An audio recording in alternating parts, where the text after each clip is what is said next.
Hey, Mike Bradley here, how you doing? Hope you're doing well. Today I want to do a little lesson and I wanted to kind of show you how you can spice up the humble pentatonic scale. If you're watching this, I trust you know what a pentatonic scale is.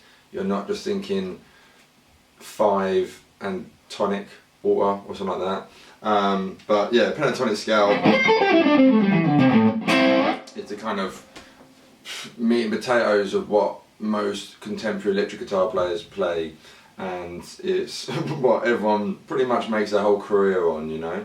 But if you've been playing for a year, 2 years, 3 years, 10 years, whatever, and you want to kind of spice up your playing a bit, if you're a bit bored with that kind of sound, and you shouldn't be, because obviously it's great, but it's cool to start interacting new sounds into it, you know, so you can start getting some cool sounds happening.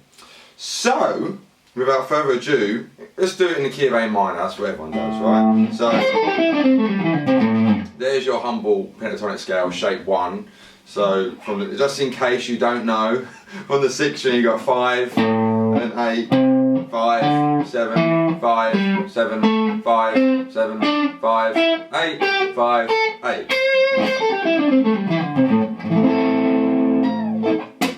Okay, so humble pentatonic. So the first kind of note which is cool to start throwing in is the flat 5, or commonly known as the blues note. And in shape 1 you will find that here on the 8th fret 3rd string and the 6th fret 5th string. And so we're in the key of A minor, so that would be an E flat. So you'll get this now: 5, 8, 5, 6, 7, 5, 7, 5, 7, 8, 5, 8, 5, 8. So a cool kind of thing you can do with that, say you're starting on the 8th fret 1st string and going up those 2 strings and then doing a little pull off, so you've got 8, 7, 5 on the 3rd string and then finish on the root.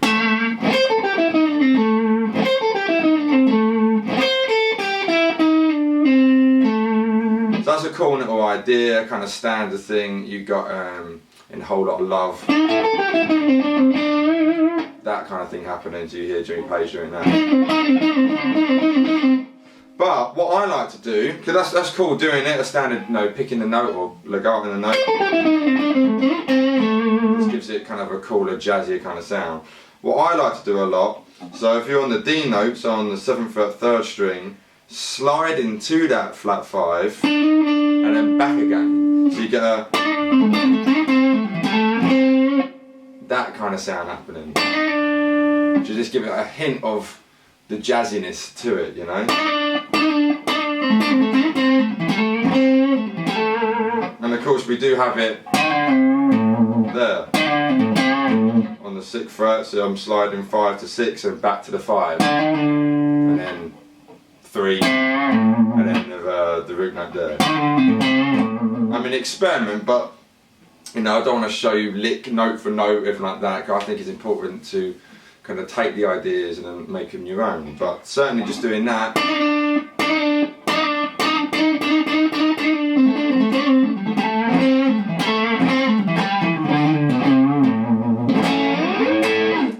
as a hint of coolness, you know, I think so anyway.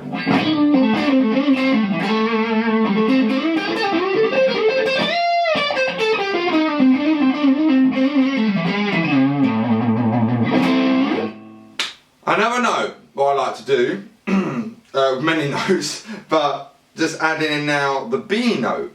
So a B, you can look at it kind of coming from a natural minor scale or a Dorian, a minor scale. So in this case, for round shape 1, we've got a B on the 6th string, 7th fret, and then opposite that on the 1st string, 7th fret, and also have one here on the 3rd string, 4th fret. So if you look at the 1st string one, you got that. And then another note there by mistake, which I'll talk about in a minute. So that's all well and good, but what I like to do with the B is go behind it, see, on the B flat, and then slide into it.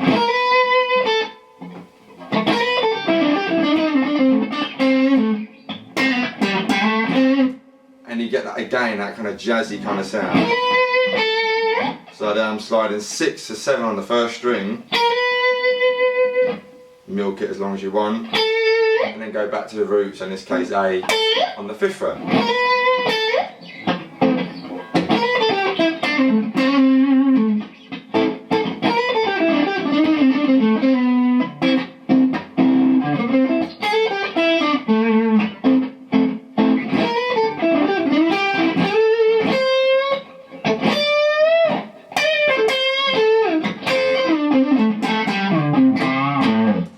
Just there, I was in shape 2 of the pentatonic, and I did the flat 5 thing now on the first string, 10 to 11th on the first string. So it's still the same as, or, you know, it's just getting to know your notes all over the guitar neck, and then you start to sound reasonably good.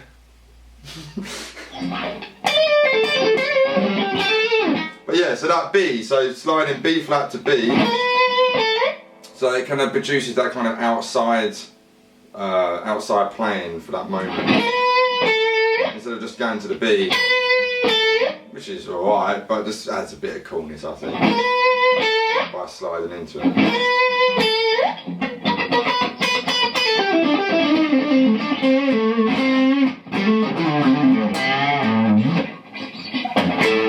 So that's adding the B, so I'm still incorporating the flat 5 with it, but putting that B and then sliding from B flat to B. I wouldn't milk the B flat, that would be a bit... I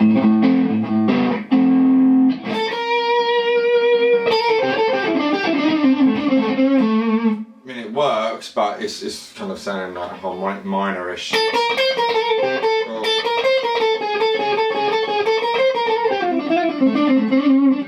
Yeah, I wouldn't go there just yet. I would just, no, don't want to milk it, so slide B flat to B.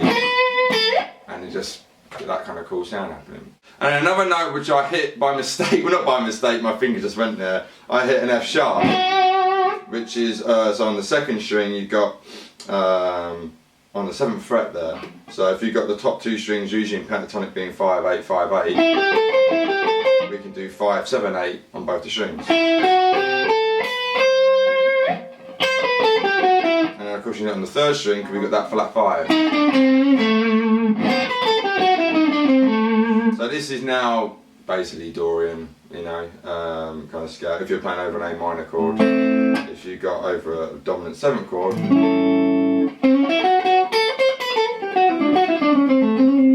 it's kind of like that hybrid scale. So there's 2 ways to look at it. You can look at it as mixing the major and minor pentatonics together, or Dorian mode, you know. But again, with that sliding from B flat to B on the 1st string, you can do that, so in this case sliding F to F sharp. Same idea.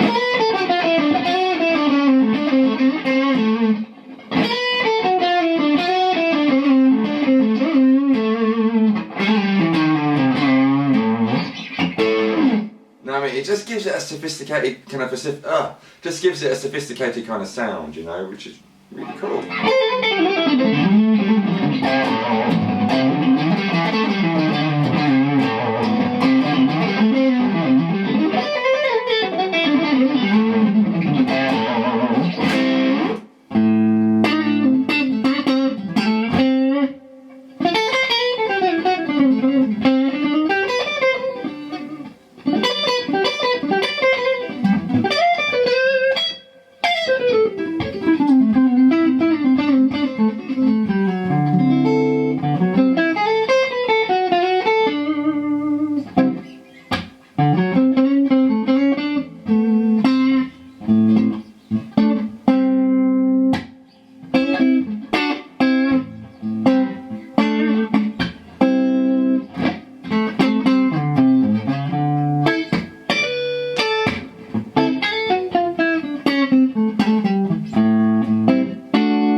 to do this all over the neck, you know, so let's go kind of down here. There, this would be shape 3 of A minor pentatonic. Again, if you don't know this stuff, it's really important to learn the basics first, you know. You don't want to be trying to learn Robin Ford licks if you don't know your pentatonic scales all over the neck and every key, you know. It's really important to know them. So either find a good teacher, get a good book, or I'm sure there's, if you're watching this, there's millions of videos out there just doing your, probably teaching the pentatonic scales, you know. But in case you know what shape 3 is, so in the key of A minor, like I said, we got 10, 12, 10, 12, 10, 12 on the 6th, 5th and 4th strings, 10, 12, 10, 12, 10, 12. Then 9 on the 3rd, then 12 on the 3rd, 10 on the 2nd, 13, 10 on the 1st, and 12 on the 1st.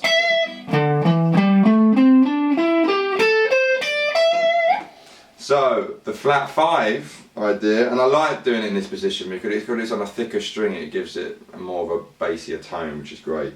If we go on the 12th fret, so on the D note, and you've got that slidey thing on the flat 5 again.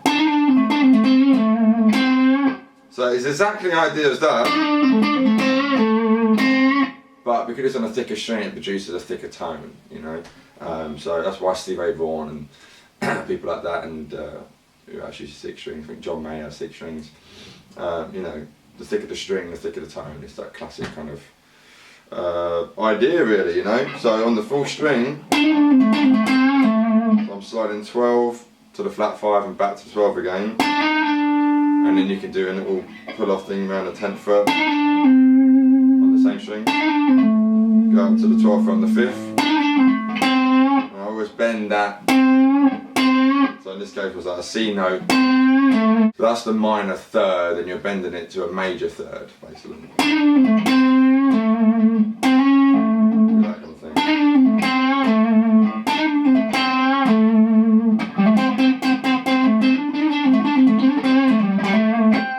And of course I was saying about adding in a B note. So the B is just obviously next to the C in this case, so on the 7th fret full string. Go back to that, let it milk, or again and it will slide B flat to B. So it all works theoretically, it's just finding different places on the guitar neck to use it. And like I say, all we're doing, we're just adding those in to the pentatonic scale, we're spicing up the pentatonic scale. Because what happens, and I remember doing it when I was a younger player, and you learn a new scale or something like that, and you automatically just disregard all the kind of bluesy ideas you had on, you know, the instrument regarding pentatonic. As soon as you learn, you know, I mentioned Dorian or a major scale or something like that, and then you try soloing around that, and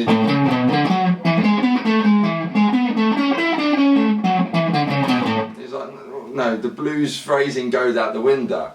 And I think the best way to look at it, if you know your pentatonics, start incorporating those other notes, because it's just an extra 2 notes basically. Start incorporating them into your pentatonic playing already, and that's how you start getting that kind of sophisticated, jazzier kind of sound. You know, if you listen to guys like I mentioned earlier, Robin Ford, and even an out-and-out rock guy like Steve Lukather, he's got some really cool jazzy chops, and he's just adding in notes around the pentatonic scale, you know, and you've got the kind of outside altered scales kind of thing.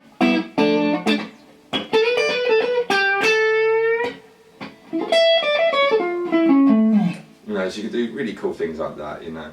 And I'm still learning all this stuff myself, but I just wanted to kind of show you some ideas, and I mean, I could be here for hours talking about this stuff.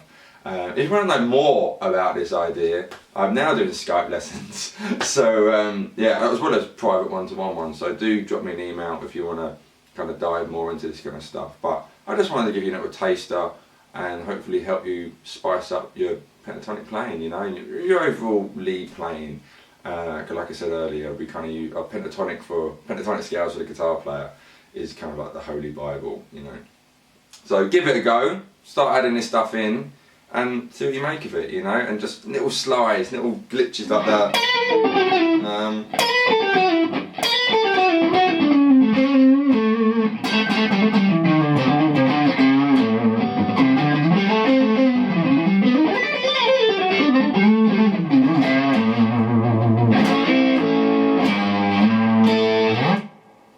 And you get some weird shit like that, you know. And if you're interested, the sound you're hearing today is my new amp, the Fender Supersonic, which I'm really loving. I'll probably do a proper overview of it soon in the next video, but it looks like this. Boom. It's a great amp. I'm really happy with it. I literally got it like 2 or 3 days ago, so still getting used to the sounds, and we're not getting used to the sounds, but having fun with the sounds, you know. But anyway, hope that's helped. Take on board what I've said, and any questions, leave a comment below, and I'll see you next time. Bye!